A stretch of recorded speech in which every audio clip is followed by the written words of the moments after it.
tidak bisa menghindari termasuk diri saya sendiri. Saya pidato ini, kalau nggak lillah billah, linafsi binafsi. Pasti aku merasa saya bisa pidato, merasa ibadah, merasa baik. Ini ujub dalam diri saya jika saya pidato tidak dengan keadaan ini. Gak usah orang lain, mari kita koreksi diri kita masing-masing. Tadi katakan, man istada ilman walam yazdad hudan lam yazdad minallahi ila hudan. Barang siapa tambah ilmunya, apa itu sarjana hukum, apa itu sarjana agama, apa itu seorang ulama besar, jika tidak dapat hidayah, pasti makin jauh dari Allah SWT. Mengapa? Karena merasa ngalim, merasa pandai, merasa benar, merasa ini sudah salah semua. Tawadhu sudah tidak ada lagi ini. Yang ada pemikiran politik saja yang ada ini. Para bapak, para ibu yang hormati, inilah perlu diluruskan. Sang alim apapun juga, kalau nggak ada tasawufnya, malah petaka. Lillah dan billah itu penerapan asyhadu alla ilaha illallah. Kita percaya Tuhan satu, Tuhan kuasa, Tuhan punya kekuatan, tapi kita masih merasa kuasa, merasa hidup, merasa kaya, merasa ini. Ini semua adalah syirik walaupun khafi. Namanya syirik khafi, syirik yang samar-samar, tidak tampak, kelihatannya itu ibadah, tapi kalau diteliti ternyata syirik kepada Allah SWT. Itulah maka besok di akhir itu banyak orang kecele, ya Allah kecele. Aku dulu ahli ibadah kepadamu, aku ahli zakat, aku ahli podium seperti saya ini, tapi mengapa catatan amalku tidak ada di akhirat? Kadzabta, kamu menipu, bukan ibadah karena aku. Kau pidato bukan karena Allah, kau sholat bukan karena Allah, kau bekerja bukan karena Allah, karena dirimu sendiri, kata Allah.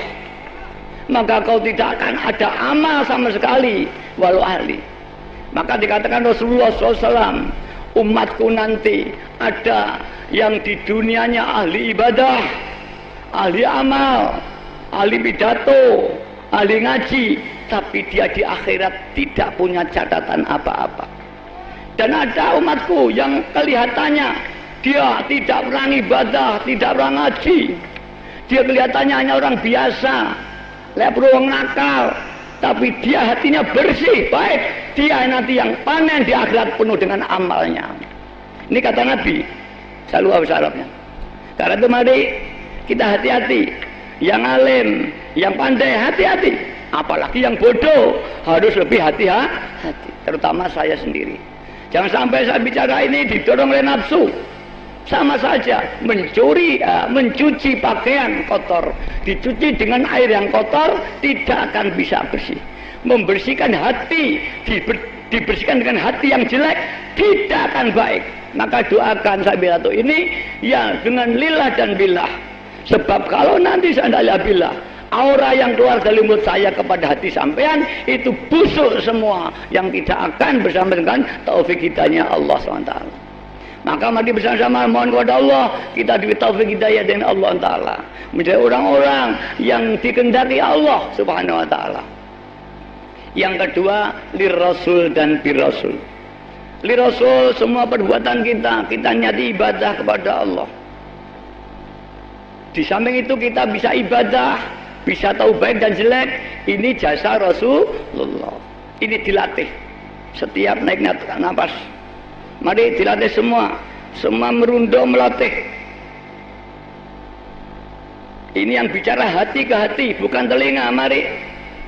Bisakah sama semua, mari kita menangis. Al-Fatihah. Para bapak, para ibu yang kafir, mari. Ini taqarruban ilallah. Jangan hura-hura di lapangan ini. Kita harus menangis kepada Allah dengan penuh dosa yang kita bawa menghadap Allah Ta'ala. Lillah billah lirasul birasul ini dilatih. Setiap naik turunnya nafas. Kalau bersih, kita menjadi orang yang mukhlisun, bersih. Kita menjadi orang yang abidun, ibadah. Tidak ada nafas detik-detik yang tidak digunakan ibadah, apalagi sholat. Orang yang sendiri lillah kepada Allah, Sedang ibadah kepada Allah dengan niat ikraman wa ta'ziman wa mahabbatan kepada Allah, itulah waliullah. Walaupun belum tingkat makrifat. Barang siapa yang telah billah, maka dia orang yang wusul. Wusul tingkat dan makom farku, makom jam'u, makom farku sani masih banyak. Saya tidak menerangkan itu terlalu jauh, ya sekedang saya terangkan sebagai pengantar saja. Nanti kalau jadi pengamal bisa didalami. Kalau saya terangkan ya subuh gak selesai nanti. Para bapak, para ibu yang kami hormati, bersama-sama kita mendekat kepada Allah. Alhamdulillah, salat wahidiyah tidak dibaca, mudah menerapkan ini. Di samping itu para hadirin, tidak sedikit pengamal wahidiyah itu dikaruniai Allah ketemu Rasulullah Sallallahu Alaihi Wasallam.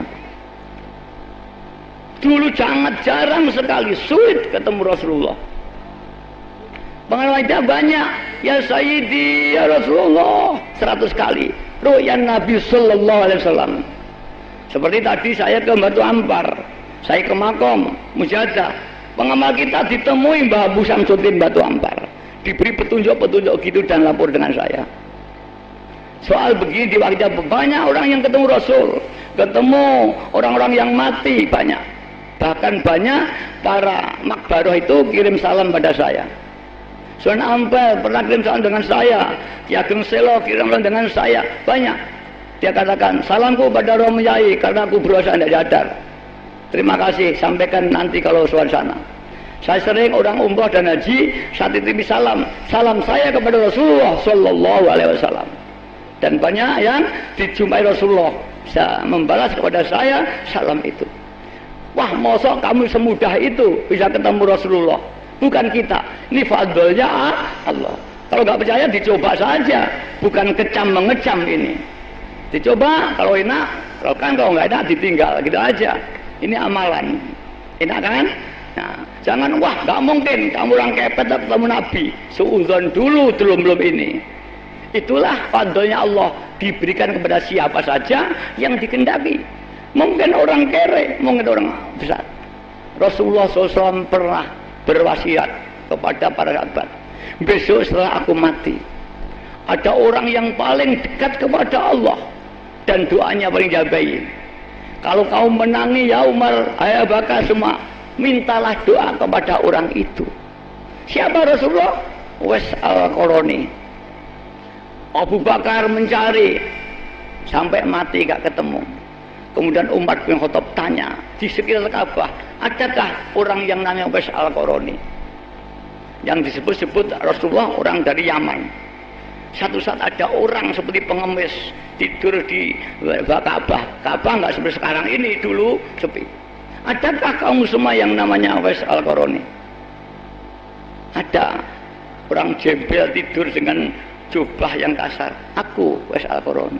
Ada apa? Betul rumahmu dari Yaman? Betul. Aku diperintah oleh Rasulullah SAW mencari orang yang namanya Wes al-Qarani ketika setelah mati Rasulullah. Beliau mengatakan bahwa orang nama Al-Qarani adalah orang yang pada waktu zaman itu orang dekat kepada Allah, dan jika aku ketemu mintalah doa kepada mereka. Hai Wes al-Qarani, aku bukan karena menganggap kamu orang ampuh, orang apa, tapi karena perintah Rasul, doakan aku akan mengampuni. Itulah Allah memberikan hidayah, tidak harus orang kaya, orang miskin, tidak harus ulama besar, siapapun. Pernah terjadi lagi pada Imam Ghazali. Imam Ghazali ulama besar pada waktu itu, karangannya jam 400 ilmu. Kemudian satu saat dia ketemu kedatangan tamu-tamu negara, menteri, ketua majelis ulama pusat kalau sekarang. Kemudian makmum pada Imam Ghazali. Kemudian ketika makmum, adiknya ikut makmum, adik Ghazali. Setelah sholat mufarokoh, dia mengundurkan diri dari sholatnya, meninggalkan. Imam Ghazali tersinggung. Hai, setelah selesai, hai adikku, pejabat-pejabat besar semua menghormat aku, makmum di belakangku, dan kau adikku, mengapa kau nggak menghargai aku, malah meninggalkan aku ketika sholat? Kata adiknya, aku minta maaf, wahai kakakku yang tercinta. Engkau orang alim, orang besar, aku orang dekat dengan raja, aku orang biasa. Tapi aku tadi ketika sholat melihat jubahmu ada darah. Sungguhnya ada apa sih kamu itu? Imam Ghazali tertegun dan menangis. Wah, adekku yang saya cintai, betul kamu. Aku penuh darah. Ketika aku sholat, tidak hadir hatiku kepada Allah, tidak menghadap Allah, tapi teringat karangan saya sedang berhenti di mazhab had. Imam Ghazali pada itu mengarang buku fikih mengkamsikan bab haid. Ketika Imam Ghazali sembahyang teringat itu, maka adiknya melihat ada darah. Imam Ghazali menangis, wahai adikku, kau diberi ilmu yang